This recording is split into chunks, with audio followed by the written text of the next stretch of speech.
Après avoir apprêté le support et remis propre, on va dire, on fait ce qu'on appelle une mise au carreau. Donc on travaille une grille qui va nous permettre de reporter exactement à l'échelle la maquette qu'on a travaillée en amont.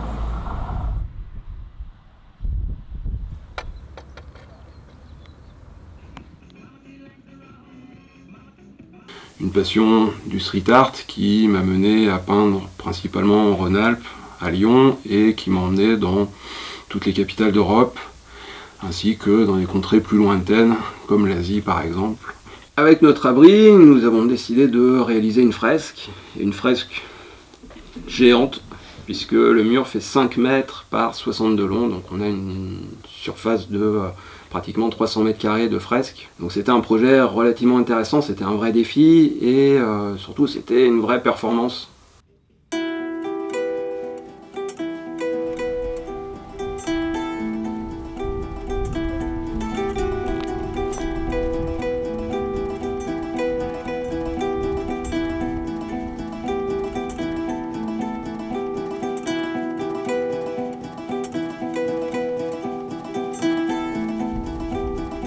Aujourd'hui, je suis en train de passer toutes les phases de mes bâtiments qui sont en bleu clair.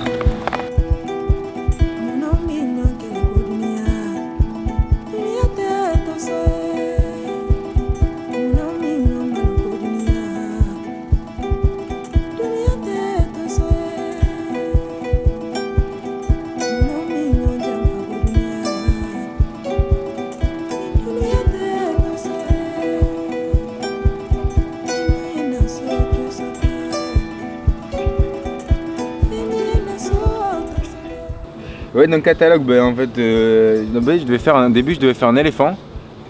Et en fait, on s'est rendu compte que lui faisait déjà un éléphant, donc je me suis dit, l'éléphant, c'est même pas la peine d'y penser. Du coup, on est parti sur autre chose. J'ai dû faire ça en très peu de temps, une décision très rapide, donc j'ai pris le Jaguar.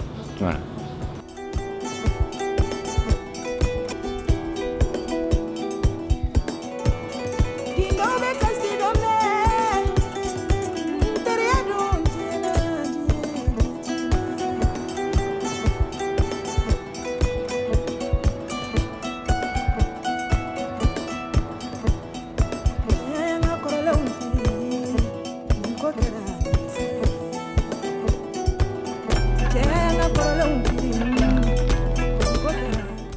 Que ça avance bien, très bien, que on pensait pas du tout avoir un résultat comme ça, réussir à faire ça. Jusqu'à présent, première fois, première réussite on va dire. Je m'attendais pas à ce qu'il sorte comme ça en fait. Je m'attendais pas du tout à ça, il part vraiment bien. Donc on va avoir un beau mur, un très beau mur. Ça prend forme. La structure de l'œuvre a été construite sur des déchirures, à la fois des déchirures de papier peint, qui laisse apparaître différents motifs graphiques de différentes époques. Donc on peut avoir cette impression de remonter le temps et d'avoir comme ça un aperçu, on va dire sociétal. Ces motifs vont des années 30 jusqu'à des motifs plus récents. Et l'idée c'était de créer des lacérations comme si un géant était venu et avait lacéré le mur, faisant apparaître au fil des déchirures et des griffures différentes scènes.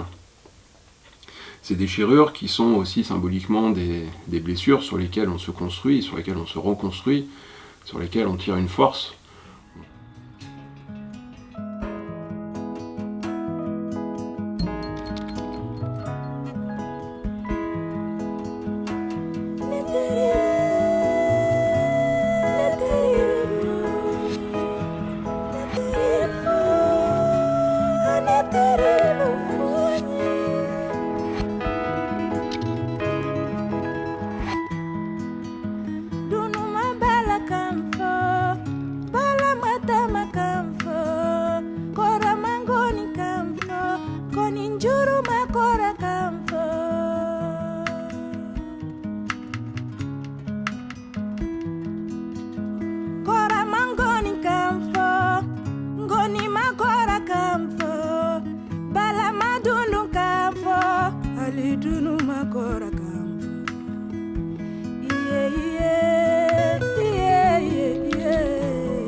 Concernant la réalisation de cette fresque, il faut quand même énoncer quelques chiffres. Donc il nous aura quand même fallu plus d'une centaine de kilos de peinture pour faire les sous-couches et pour peindre le mur, plus de 120 bombes aérosols.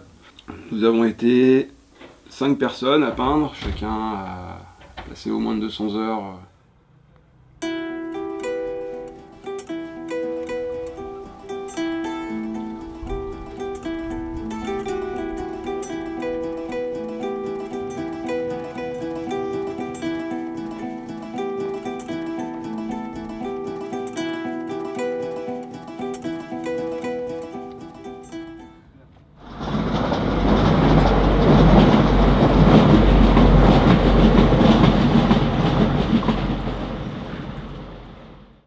Alors le train et les éléphants, donc ça c'est une histoire intéressante puisque c'est vraiment une pure histoire locale.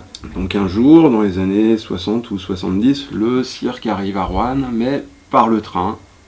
Et du coup on a fait décharger les animaux à même le quai et les éléphants ont redescendu la rue Jean Jaurès pour rejoindre la place des Mariniers où se tient le cirque. Donc ce qui peut être drôle, c'est à la fois cette vision qu'on a du train et ces éléphants, et on peut dire que les éléphants sont de retour à Roanne, et pour longtemps cette fois. Alors la pérennité de l'œuvre peut durer 20 à 25 ans, au moins, même voire beaucoup plus si justement elle est entretenue régulièrement.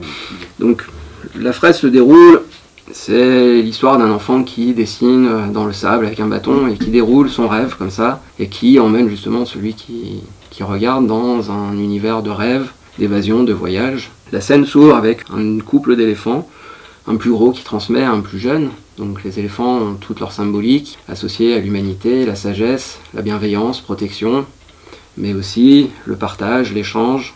L'œuvre se déroule sur des motifs de papier peint déchiré, qui laisse entrevoir différentes images. Donc à travers ces images, l'œil circule, le spectateur voyage, tantôt en Australie, tantôt à New York, et circule comme ça, au long du mur, faisant apparaître, ma foi, toutes les civilisations, tous les continents, à travers les motifs à la fois très illustratifs et des motifs très graphiques.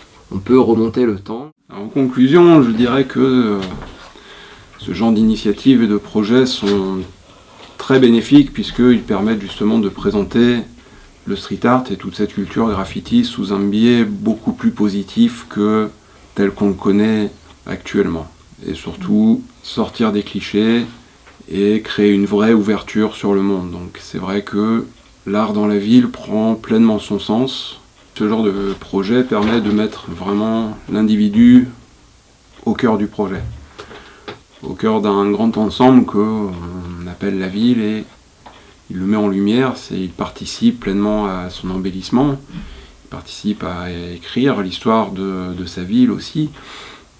Et c'est vrai que ce genre d'initiative, j'aimerais moi pouvoir voir ma ville entièrement peinte et avoir des vrais parcours de fresques, et mettre l'art vraiment à la portée de tous, qu'il soit gratuit et qu'il puisse être comme ça, vecteur de rencontre, que les habitants reprennent possession de l'espace public et que l'espace public devienne un vrai musée à ciel ouvert, voilà.